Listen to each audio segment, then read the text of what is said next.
So, yun. So, yun mga idol. Ito yung finish na natin. So, titikman na natin.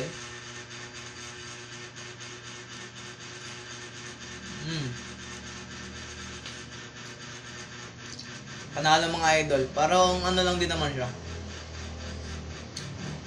So, medyo nagkulang lang tayo sa itlog.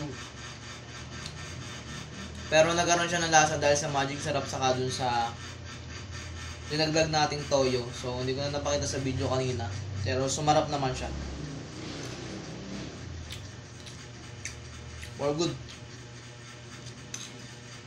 Then yung thank you nga pala sa kapitbahay namin ng Tita Berna. So, ayan. So, ayan yun na pag may ganito.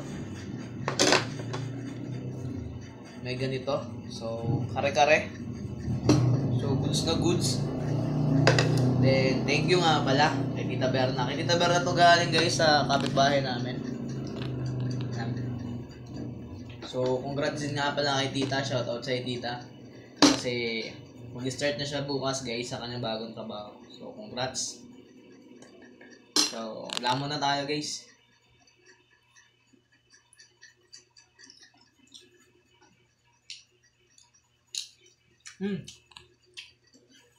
Bumagay guys yung sabaw ng kare-kare.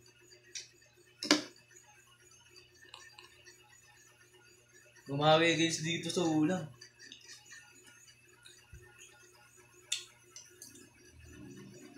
Kasi di ba yung lasa ng kare-kare ano? Peanut butter. So yun. Naging mas malasa siya. Ayan siya guys. Yan.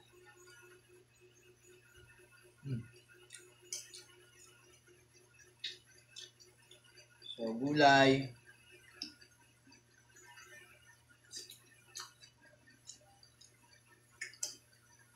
Then yung balat.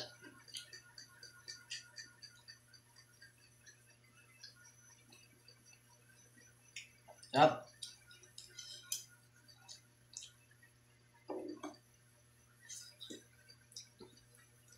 So,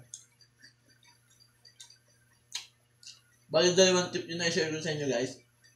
Kasi wala tayong natuan pero nagamit natin yung rice cooker. Then kung paano gumawa ng parang